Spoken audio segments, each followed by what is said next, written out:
En el gélido invierno ruso de 1868, en el Palacio Alejandro de Tsarskoye Seló, nació el que sería el último zar del Imperio ruso, Nikolái Alexandrovich Románov. Su llegada al mundo fue celebrada con júbilo por la corte imperial, pues aseguraba la continuidad de una dinastía que, desde hacía más de 3 siglos, gobernaba con puño férreo sobre las vastas y heterogéneas tierras rusas. Hijo del entonces zarevich, Alejandro Alexandrovich, futuro Alejandro III, y de la princesa danesa, Dagmar de Dinamarca, rebautizada como María Fiodorovna al convertirse a la ortodoxia, Nicolás fue el mayor de 6 hermanos y desde temprano se convirtió en el centro de atención de una corte que lo veía como el heredero natural al trono. Sin embargo, detrás de los fastos imperiales y los retratos oficiales, se escondía un niño de carácter reservado, educado desde la cuna para obedecer más que para cuestionar. La infancia de Nicolás transcurrió bajo el estricto control de una familia profundamente conservadora. Su padre, Alejandro III, gobernaba con mano dura, creyendo firmemente en la autocracia como único sistema capaz de mantener unido el coloso ruso. Rechazaba de plano cualquier intento de liberalización, convencido de que la mano del zar debía ser incuestionable y absoluta. Esta visión se filtró en la educación de su hijo. Nicolás fue instruido en materias militares, historia, idiomas y religión ortodoxa, con una meticulosidad casi espartana. Su formación fue guiada, en gran medida, por Konstantín Pobedonostsev, procurador del Santo Sínodo y uno de los ideólogos más férreos del absolutismo ruso. Pobedonostsev inculcó en el joven príncipe la desconfianza hacia todo lo que oliera a parlamentarismo, democracia o reforma. Para él, la libertad de expresión, la prensa libre y el pluralismo político no eran más que amenazas disfrazadas de modernidad. Pese a este entorno disciplinado, Nicolás no mostraba las cualidades de un líder fuerte. Era educado, cortés, profundamente devoto, pero también inseguro, introspectivo y poco dado a la iniciativa. Su carácter tranquilo, que en otro contexto habría sido admirable, se revelaba como una debilidad para el trono más exigente de Europa. A medida que crecía, asistía a los consejos de Estado y a maniobras militares, viajaba al extranjero en misiones protocolares y estudiaba los principios de gobierno, pero jamás se sintió cómodo en el centro de la escena. Su diario personal, que comenzó a escribir desde joven, revela más a un alma contemplativa que a un estratega. Cuando Nicolás era adolescente, la sombra del deber comenzó a alargarse. Aunque su padre parecía indestructible, la realidad demostró lo contrario. Alejandro III, de complexión robusta y fama de zar de hierro, enfermó gravemente de los riñones en 1894. La enfermedad fue implacable y el joven Nicolás, entonces de 26 años, se vio repentinamente al borde del abismo. Debía prepararse para ceñir la corona del Imperio ruso.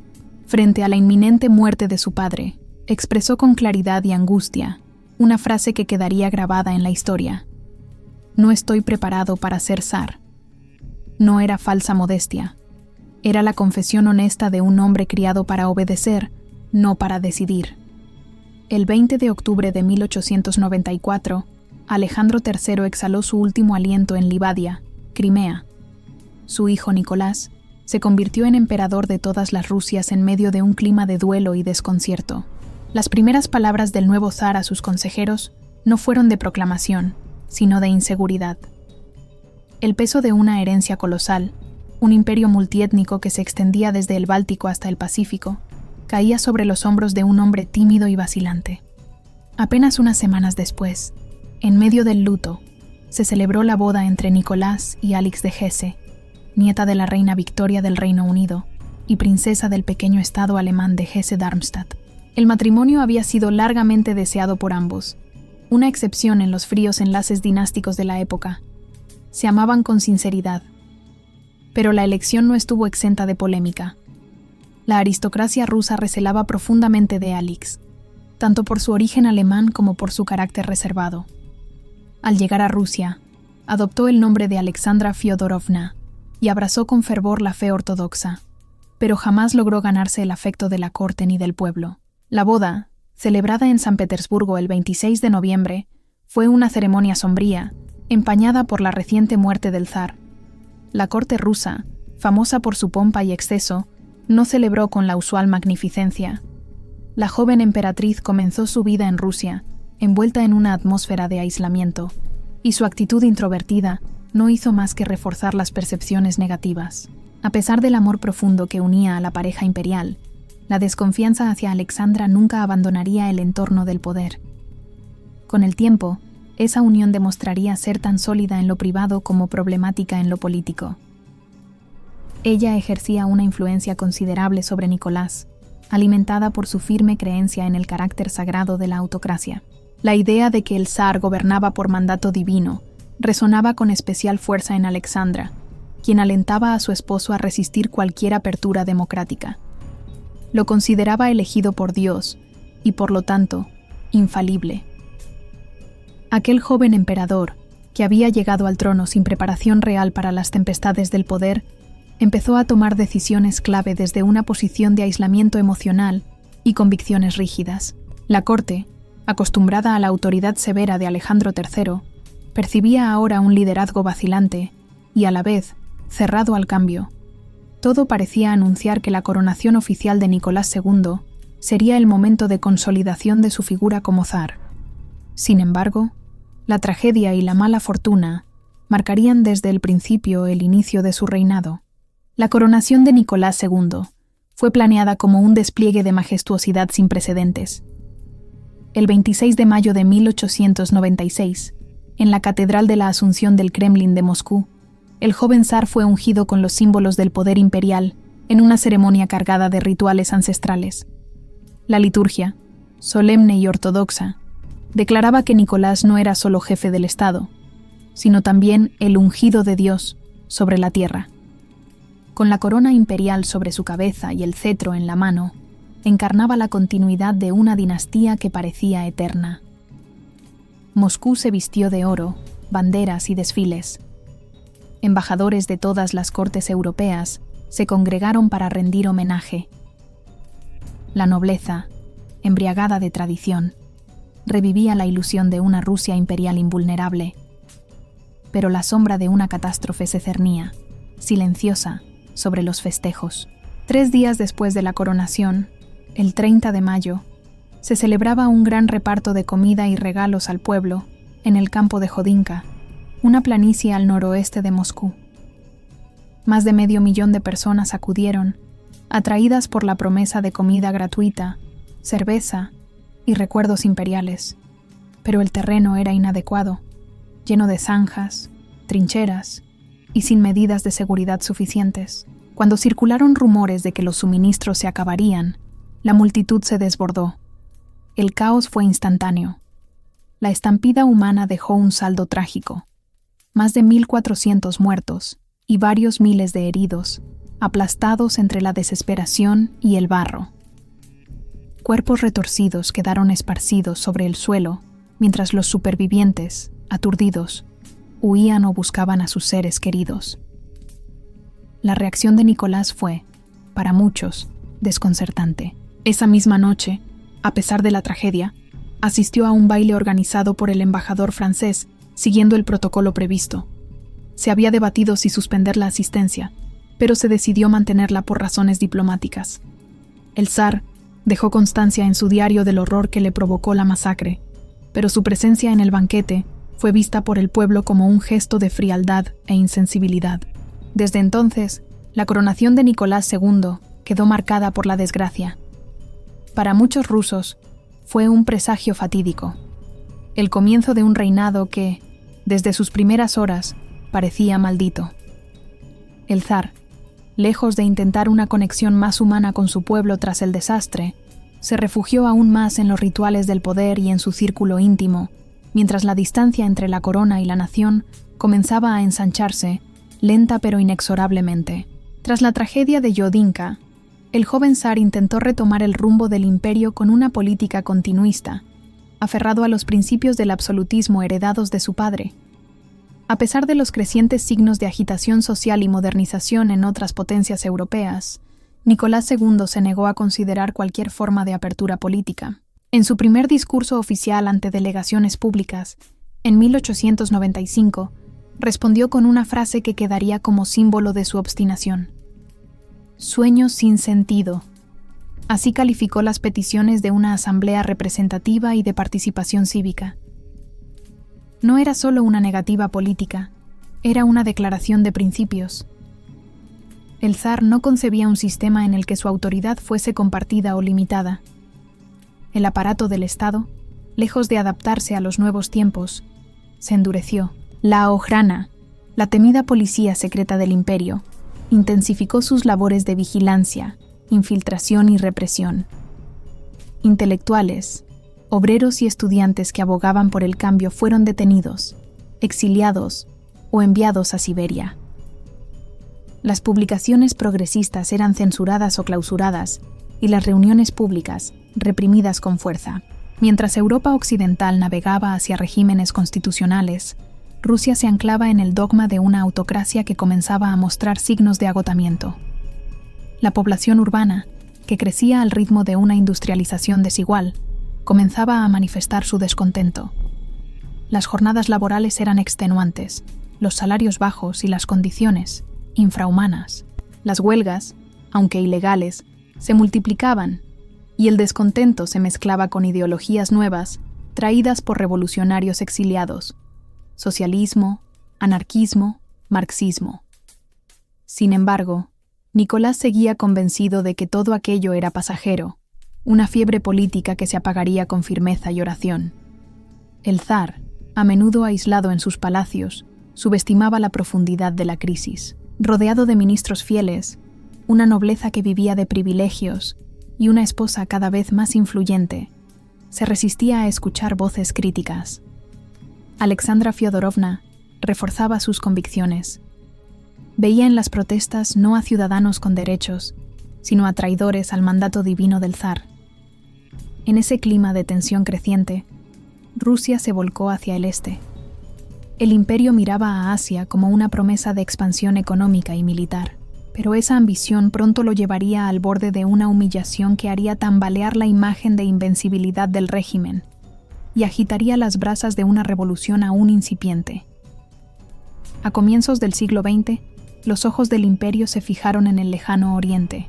Rusia ansiaba un acceso estable al Pacífico, ambicionando el control de Manchuria y Corea. La zona era estratégica, tanto por sus recursos como por su valor geopolítico, y Moscú consideraba a Japón, una potencia emergente, como un rival menor, indigno de disputar su influencia en Asia.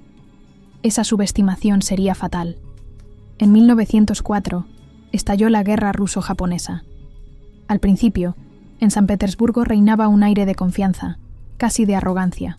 Se pensaba que la guerra sería breve y que el ejército del zar, aunque pesado y burocrático, bastaría para aplastar a un adversario considerado asiático y por tanto inferior por los prejuicios de la época.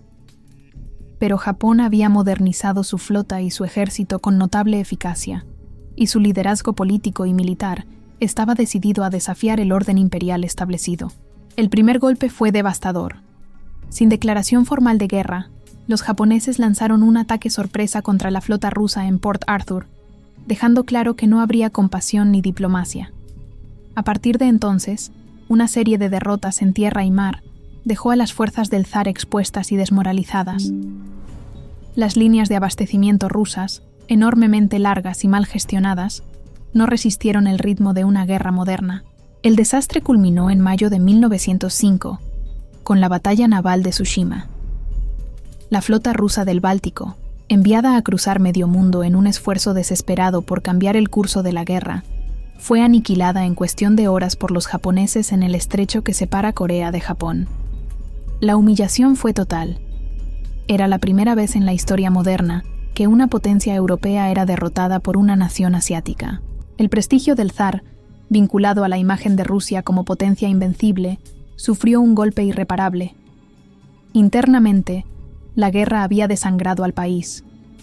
La economía colapsaba, el hambre se expandía y el descontento obrero y campesino alcanzaba niveles explosivos. Las noticias del frente llegaban como una letanía de derrotas, de miles de muertos, de incompetencia en el mando. El zar, pese a todo, no modificó su estrategia ni mostró señales de reforma. Seguía creyendo que la autoridad se sostenía con firmeza, no con concesiones. Finalmente, en agosto de 1905, se firmó el Tratado de Portsmouth, mediado por el presidente estadounidense Theodore Roosevelt. Rusia cedía el control sobre Port Arthur, abandonaba Manchuria y reconocía la influencia japonesa en Corea. Pero más allá de las pérdidas territoriales, la verdadera herida fue simbólica. El imperio se había mostrado débil, vulnerable, falto de liderazgo. Y mientras el zar intentaba recuperar el aliento entre palacios y despachos, en las calles de San Petersburgo comenzaba a gestarse una tormenta, una que ya no podría contenerse con decretos ni bayonetas. La mañana del 9 de enero de 1905, una multitud de más de 100.000 personas se reunió en las calles de San Petersburgo. Eran obreros, mujeres, ancianos, niños, ciudadanos humildes que portaban íconos religiosos, pancartas con retratos del zar y peticiones escritas con respeto. Marchaban hacia el Palacio de Invierno con la convicción de que el padrecito Nicolás los escucharía. Querían pan, trabajo digno, jornadas de 8 horas y el fin de los abusos patronales. No era una protesta violenta, sino una súplica. Al frente de la manifestación iba el sacerdote Georgi Gapón, un hombre que aún creía en la figura paternal del zar. Pero Nicolás II no estaba allí. Había abandonado la ciudad días antes, aconsejado por sus ministros. La responsabilidad del orden recayó en las tropas, mal informadas y nerviosas ante la concentración masiva. Sin previo aviso, los soldados abrieron fuego sobre la multitud desarmada. Dispararon a bocajarro. Algunos montaron cargas de caballería. Otros usaron sables. El suelo se tiñó de sangre. Más de 200 muertos. Cientos de heridos. Gritos, pánico, cuerpos aplastados por la desesperación. La masacre, conocida como el Domingo Sangriento, marcó un punto de no retorno. Para miles de rusos, la imagen del zar benevolente se desintegró en un instante. La confianza ciega fue sustituida por ira y decepción. Se encendió la chispa de la revolución de 1905. El país entró en convulsión. Estallaron huelgas masivas, motines militares, revueltas campesinas. Se formaron consejos de obreros, los primeros soviets, y los estudiantes tomaron las universidades. El control del Estado comenzó a desmoronarse. Ante el caos, Nicolás II se vio obligado a ceder. El 17 de octubre de ese mismo año, firmó el Manifiesto de Octubre, una concesión sin precedentes. Se crearía una Duma, un parlamento, y se otorgarían libertades civiles básicas, como de expresión, reunión y conciencia. Fue un intento de contener el desborde revolucionario sin renunciar al trono. Pero el zar no creía en esas reformas. Las firmó con repugnancia, sintiéndolas como una traición a sus principios autocráticos. En privado, prometió desmontarlas tan pronto pudiera. Y así lo hizo. Disolvió la primera Duma a los pocos meses, manipuló las siguientes mediante leyes electorales restrictivas y limitó el poder legislativo a una función consultiva. Había calmado la tormenta, pero no la había disipado. Las heridas de 1905 no cicatrizaron. El pueblo ya no miraba al zar con devoción, sino con escepticismo.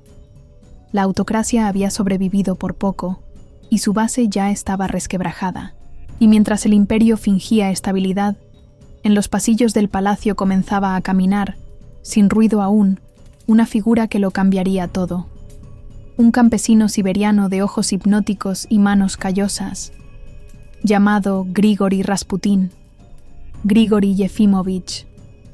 Rasputín irrumpió en la historia imperial rusa como un espectro salido de los confines más oscuros de Siberia. Nacido en Pokrovskoye, un remoto pueblo campesino, su apariencia era la de un hombre rudo, alto, desgarbado, con barba espesa y una mirada penetrante que muchos describían como casi sobrenatural. Decía tener visiones divinas, y su reputación como starets, un místico itinerante con dones de sanación, creció entre aldeanos y nobles por igual. Pero lo que lo llevaría al centro del poder no fue la fe ni el carisma, sino una enfermedad hereditaria. El zarevich Alexei, único hijo varón de Nicolás II, había nacido en 1904 con hemofilia, un mal incurable en la época que convertía cualquier herida menor en una amenaza mortal. La herencia venía por línea materna. Alexandra Fiodorovna era nieta de la reina Victoria, portadora silenciosa del gen. La desesperación de los padres fue inmediata. En público, se ocultaba la enfermedad con cuidado, pero en privado, cada sangrado, cada caída de su hijo, era un tormento que devoraba el alma de la zarina. Fue en ese contexto, en 1905, que Rasputín fue presentado a la corte. A través de conexiones religiosas y rumores de milagros, llegó hasta la zarina, y lo imposible ocurrió. Tras un episodio de sangrado interno de Alexei, el campesino rezó, susurró oraciones, y el niño comenzó a recuperarse. Los médicos quedaron perplejos. Alexandra quedó convencida. Este hombre, extraño, impredecible, grosero a veces, era un instrumento de Dios enviado para proteger a su hijo. A partir de entonces, Rasputín se convirtió en una figura permanente en la corte. No ocupaba un cargo oficial, no vestía ropas elegantes, pero su palabra tenía el peso de un decreto. Mientras el pueblo sufría y los funcionarios competentes eran removidos, Rasputín recomendaba ministros, influía en decisiones políticas y era protegido con fervor por la zarina. Alexandra lo defendía incluso cuando los rumores se volvieron ensordecedores. Escándalos sexuales, orgías, visitas nocturnas a mujeres nobles, prácticas curativas dudosas. Para la nobleza y la opinión pública, aquello era intolerable. Un campesino sin educación, con fama de depravado, caminando impune por los salones del poder. Se hablaba de él en cafés, en panfletos clandestinos, en caricaturas que lo mostraban manipulando a la familia imperial como marionetas. El zar, aunque incómodo, jamás lo expulsó. Tal vez por amor a su esposa, tal vez por temor a que al hacerlo también se perdiera la salud de su heredero. Así, en los pasillos del Palacio de Invierno, el poder dejó de ser solo institucional. Se volvió místico, confuso, profundamente personal. Rusia era gobernada por un emperador indeciso, una zarina fanática y un monje sin sotana. La credibilidad de la monarquía, ya herida tras 1905, comenzó a desmoronarse, y cuando el mundo se preparaba para una guerra que lo partiría en dos, Nicolás II tomaba decisiones trascendentales, no en consejo con estadistas ni generales, sino escuchando los susurros de su esposa y el eco oscuro de Rasputín. La tormenta definitiva se acercaba.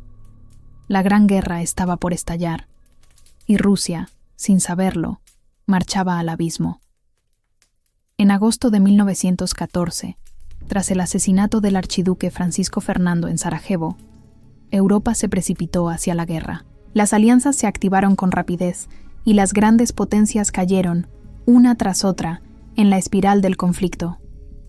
Rusia, ligada a Serbia por lazos culturales y políticos, no dudó en movilizar sus tropas contra Austria-Hungría. Era una oportunidad para recuperar prestigio tras la humillación de la guerra con Japón, y para Nicolás II, también un llamado al deber imperial. El zar firmó la orden de movilización general entre vítores patrióticos, campanas de iglesia y lágrimas de fervor nacionalista. Al principio, la guerra unió al país. En las calles de Petrogrado, nombre con el que rebautizaron a San Petersburgo para eliminar el eco germánico, se cantaban himnos y se aplaudía a los soldados que partían al frente. La movilización fue masiva, impulsada por la idea de una cruzada eslava. Pero tras los primeros meses, la euforia se transformó en angustia. El ejército ruso, aunque numeroso, estaba mal equipado y peor dirigido. Faltaban fusiles, botas, incluso mantas. Las líneas de suministro eran caóticas, y los oficiales de alto rango, muchos de ellos nombrados por conexiones aristocráticas más que por méritos militares, demostraban una alarmante incompetencia.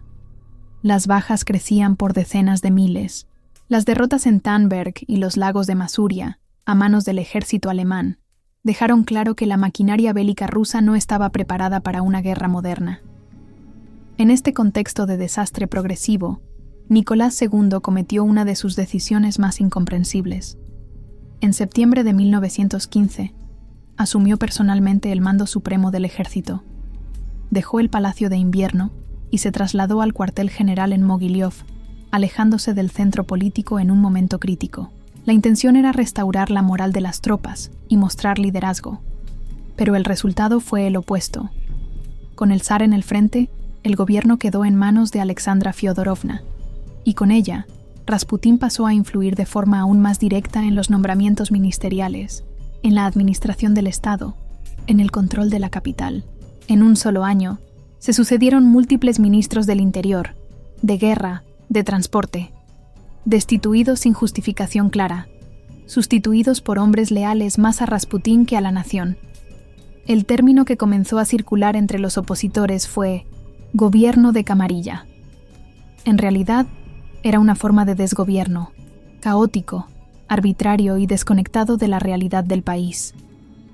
El frente no mejoraba, y en la retaguardia, el sufrimiento se profundizaba.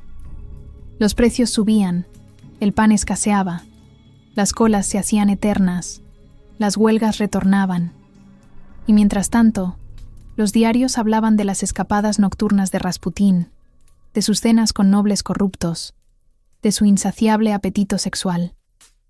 Las cartas entre la zarina y Nicolás revelaban una ceguera peligrosa. Le hablaba de nuestro amigo como si fuera un enviado divino, y le suplicaba no escuchar a los enemigos de la fe. El zar asentía desde el frente, cada vez más aislado. Con cada mes que pasaba, la fe del pueblo en la monarquía se erosionaba.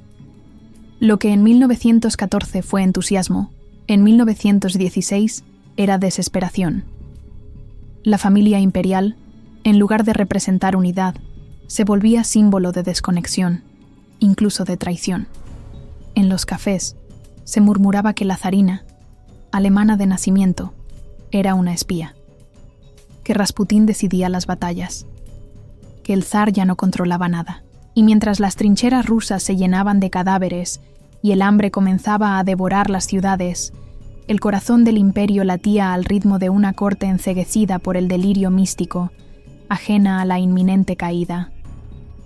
La guerra no solo destrozaba al ejército, comenzaba a quebrar, sin remedio, los cimientos de un mundo que creía eterno. En el transcurso de 1916, la situación interna del imperio ruso se volvió insostenible. El país, desangrado por la guerra, comenzó a colapsar desde dentro. Las ciudades estaban al borde del hambre. Los trenes, sobrecargados de tropas y suministros para el frente, dejaban sin pan ni carbón a la población civil.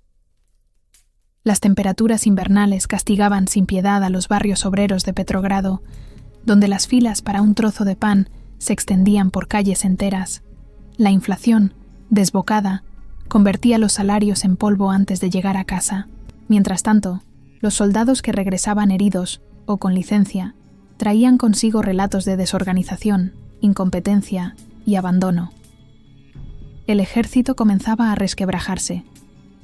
El patriotismo inicial había dado paso al resentimiento. Muchos oficiales, incluso de familias nobles, comenzaban a cuestionar en voz baja el juicio del zar. La élite dirigente, que hasta entonces había defendido la monarquía, empezó a considerar que el único modo de salvar al país era separarlo del trono. Y en el centro de la rabia nacional seguía una figura espectral: Rasputín. Para amplios sectores de la opinión pública, era él quien gobernaba Rusia a través de la zarina. La prensa clandestina, los caricaturistas y los políticos liberales lo retrataban como un demonio con túnica negra, manipulando con sus manos sucias el destino de un imperio. Incluso dentro de la familia imperial, muchos le temían o lo detestaban. La nobleza exigía su alejamiento inmediato. El zar, sin embargo, se mantenía impasible, atrapado entre la devoción de su esposa y la inercia de su propio silencio. Fue entonces cuando un grupo de aristócratas, encabezados por el príncipe Félix Yusupov, el gran duque Dmitri Pavlovich y el político ultranacionalista Vladimir Purishkevich, decidió actuar. El objetivo: asesinar a Rasputín y romper el hechizo que, según ellos, mantenía al zar bajo el dominio de la superstición. La noche del 16 al 17 de diciembre de 1916, Rasputín fue invitado al palacio de los Yusupov bajo el pretexto de una velada privada. Le ofrecieron vino, pasteles y dulces cargados de cianuro. Pero el monje, para desconcierto de sus asesinos, no caía. Impaciente, Yusupov le disparó en el pecho. Rasputín cayó, pero no murió. Se levantó tambaleante, intentó huir por el patio, herido y sangrando, como un espectro imposible. Fue alcanzado por nuevos disparos, golpeado con una porra de hierro y finalmente arrojado aún vivo al río Nevá, cuyas aguas heladas sellaron su destino. El cadáver fue hallado días después. La autopsia reveló que no murió por las balas ni por el veneno, sino ahogado. Su muerte fue celebrada en privado por muchos, pero el escándalo que generó no hizo más que profundizar el abismo entre la monarquía y su pueblo. Lejos de sanar al imperio, el asesinato de Rasputín fue el último acto de una tragedia anunciada. La economía se desmoronaba, el ejército se amotinaba, y la familia imperial, cada vez más recluida, no comprendía la magnitud de lo que se avecinaba. Febrero de 1917 llegó como una luz. La tormenta final ya no era cuestión de conspiraciones o rumores. Estaba en las calles. El hambre, el frío, la guerra y la rabia popular convergían como una sola fuerza, incontrolable. Y esta vez no habría milagro. No habría salvación. Solo el principio del fin. El invierno de 1917 fue especialmente cruel. Petrogrado, asfixiada por el frío y la escasez, se convirtió en un caldero a punto de estallar. Las colas para conseguir pan se prolongaban durante horas, muchas veces sin resultado. Las mujeres, exhaustas y hambrientas, comenzaron a protestar. Obreros de fábricas enteras se declararon en huelga. A lo largo de febrero, las manifestaciones crecieron, primero con pancartas por alimentos, luego con cánticos que exigían paz, pan, libertad. El 23 de febrero, Día Internacional de la Mujer, una protesta espontánea encabezada por trabajadoras textiles desató una movilización masiva. En cuestión de días, los trabajadores de los principales sectores industriales se unieron. Las calles se llenaron. Ya no eran simples demandas económicas. Era un grito abierto contra el zar. El 26 de febrero, Nicolás II, aún en el cuartel general militar de Moguiliov, ordenó sofocar las protestas por la fuerza. Pero el ejército, o al menos partes decisivas de él, ya no respondía con obediencia ciega. Algunos regimientos abrieron fuego contra los manifestantes, pero otros se negaron. Y no solo eso, varios soldados se amotinaron, rompieron filas y se unieron a los huelguistas. La disciplina imperial colapsó. Las armas del zar ahora apuntaban contra él. En esos días caóticos, surgieron dos centros de poder. Por un lado, el Comité Provisional de la Duma, conformado por políticos moderados que intentaban restablecer el orden sin destruir la monarquía. Por otro, el Soviet de Petrogrado, una asamblea de obreros y soldados que representaba una fuerza nueva, más radical, más arraigada en las calles. Nicolás intentó regresar a la capital, pero su tren fue detenido. Era evidente que ya no controlaba ni a su ejército ni a sus ministros. Sin poder, sin aliados y sin una salida clara, tomó la decisión más dramática de su vida. El 2 de marzo de 1917, según el calendario juliano entonces vigente en Rusia, Nicolás II abdicó. No solo en su nombre, sino también en el de su hijo Alexei, enfermo y demasiado débil para asumir el trono. Cedió la sucesión a su hermano, el gran duque Mijaíl Alexandrovich. Pero Mijaíl, comprendiendo el clima revolucionario, rehusó aceptar la corona a menos que fuera ratificado por una asamblea constituyente elegida democráticamente. Era una forma sutil de rechazarla. Así, con esa cadena de renuncias, se puso fin a más de 300 años de dominio de la dinastía Románov. Un imperio que alguna vez se extendió desde el mar Báltico hasta el Pacífico, desaparecía en medio del humo de las fábricas, los vítores de los obreros y el silencio de un zar sin trono, sin ejército, sin nación. No hubo sangre ese día, no aún. Fue un derrumbe sin explosión, una implosión del poder absoluto. Nicolás, aún con uniforme de campaña, partió hacia Tsarskoye Seló, ya no como emperador, sino como prisionero de su propio pueblo. La revolución apenas comenzaba. La historia de los Románov, sin embargo, entraba en su capítulo final. La familia imperial fue confinada inicialmente en el palacio de Alejandro, en Tsarskoye Seló, bajo estricta vigilancia del gobierno provisional que había asumido el poder tras la abdicación. Allí, Nicolás II, su esposa Alexandra, sus 4 hijas, Olga, Tatiana, María y Anastasia, y el heredero Alexei, vivían un encierro de lujo, pero también de aislamiento y creciente incertidumbre. Ya no eran los amos absolutos del imperio, eran prisioneros del cambio que ellos mismos no supieron prever. Los días transcurrían entre visitas esporádicas de funcionarios y oficiales, bajo la constante mirada de guardias que vigilaban cada movimiento.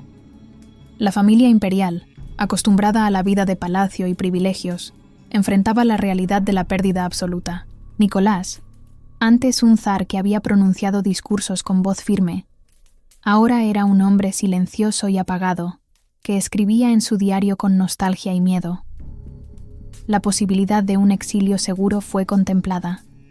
Se propuso trasladar a la familia a un país aliado, como el Reino Unido o Francia. Sin embargo, la presión de la opinión pública y la oposición política en esos países hizo imposible obtener asilo. La simpatía popular por la dinastía Románov se había desvanecido casi por completo. La imagen del zar y su familia, vinculada a la guerra, la represión y la miseria, era ahora motivo de rechazo. La prolongación de la guerra y el avance de los bolcheviques aumentaron la tensión. La Revolución de Octubre de 1917, liderada por Lenin y sus seguidores, consolidó un régimen que consideraba a la monarquía como un enemigo del pueblo.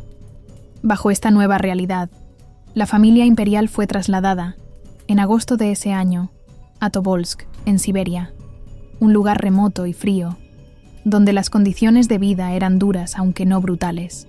Allí, lejos de la capital, la familia intentó mantener cierta normalidad en la educación de los hijos y la práctica religiosa, pero el aislamiento crecía. La vigilancia se intensificó y sus pertenencias fueron confiscadas. La distancia entre ellos y el mundo exterior se hacía cada vez más profunda. La esperanza de sobrevivir a la tormenta se desvanecía con cada día que pasaba. La historia del último zar y su familia parecía avanzar hacia un destino inevitable, oscuro y definitivo. En abril de 1918, bajo las órdenes del gobierno bolchevique, la familia Románov fue trasladada desde Tobolsk a Ekaterimburgo, en los montes Urales, un cambio que marcaría el inicio del capítulo final de su trágico destino. La residencia asignada para su cautiverio fue la llamada Casa Ipatiev, una mansión imponente, pero convertida en prisión bajo estricta custodia. La vigilancia era severa y el aislamiento absoluto. Las condiciones en la casa Ipatiev, aunque más opresivas que en Siberia, aún permitían cierto grado de normalidad. La familia conservaba algunos objetos personales y mantenía prácticas religiosas y educativas. Sin embargo, la atmósfera era tensa y la sombra de la violencia pendía sobre ellos. Los guardianes y funcionarios que los custodiaban se mostraban fríos y, en ocasiones, crueles. La población local, dividida entre simpatías y resentimientos, observaba con inquietud. Mientras tanto, en Moscú y Petrogrado, la guerra civil rusa se intensificaba. Los bolcheviques consolidaban su poder, pero enfrentaban resistencias internas y externas. En medio de este caos, la figura de Nicolás II ya no tenía cabida en el futuro que los nuevos líderes estaban forjando. Los preparativos para la eliminación definitiva de la familia imperial comenzaron a tomar forma. Las órdenes, emanadas desde lo más alto del poder soviético, fueron claras y tajantes. A mediados de julio de 1918, en plena noche, la familia fue despertada abruptamente y conducida al sótano de la casa, bajo la falsa excusa de protegerlos de posibles ataques. Allí, ante un pelotón de fusilamiento, se llevó a cabo la ejecución. Los disparos fueron rápidos, pero no todos murieron en el primer instante. Se utilizaron bayonetas y disparos adicionales para asegurar la muerte de cada uno. Las mujeres, los niños, el zar, la zarina y sus hijos fueron asesinados en un acto de violencia fría y calculada. Los cuerpos fueron trasladados en secreto y enterrados en una fosa clandestina en las cercanías de la ciudad. Durante décadas, el destino de los Románov permaneció envuelto en misterio y leyendas. Solo en 1979, en condiciones de gran secreto, arqueólogos soviéticos localizaron la fosa común, aunque su existencia no fue confirmada públicamente hasta 1991, tras la caída de la Unión Soviética. El análisis genético, años después, permitió la identificación precisa de los restos, poniendo fin a dudas y especulaciones. En 1998, los restos fueron trasladados a San Petersburgo, donde se realizó un funeral de Estado con la presencia del entonces presidente Boris Yeltsin. Sin embargo, la Iglesia Ortodoxa rusa mantuvo reservas sobre la autenticidad y la santidad del reconocimiento, generando debates que perduran hasta hoy. Con la muerte del último zar y su familia, terminó no solo una dinastía, sino también un símbolo de un orden que se desvanecía para siempre. La historia de Nicolás II es, en esencia, la historia de un imperio a punto de caer en las garras de la modernidad violenta, la revolución y la transformación radical de Rusia. Después de la ejecución, el silencio se apoderó del lugar donde una vez latió el corazón de la dinastía Románov. Pocos sobrevivientes directos quedaron para contar aquella historia. Entre ellos, el perro Joyeux, compañero fiel de la familia, huyó del horror y se convirtió en un testigo silencioso del fin de una era. Algunos sirvientes también lograron escapar o fueron liberados, llevando consigo fragmentos de memoria y dolor. En la última entrada de su diario, fechada el 16 de julio de 1918, Nicolás II escribió con una calma inquietante: «Día tranquilo». No había indicios del horror que la noche siguiente traería. Esa frase, sencilla y profunda, se convirtió en un símbolo de la tragedia. El hombre que había llevado sobre sus hombros el destino de un vasto imperio fue arrebatado sin previo aviso, en medio de la oscuridad y la traición. Así concluyó la historia del último zar de Rusia, una historia marcada por la rigidez del poder absoluto, la ceguera ante los cambios sociales, la influencia de fuerzas oscuras y la tragedia personal de una familia atrapada en la tormenta de la historia. La caída de Nicolás II no solo significó el fin de un reinado, sino también el preludio de una nueva Rusia, forjada en la sangre, el sufrimiento y la esperanza de un pueblo que buscaba desesperadamente un nuevo rumbo.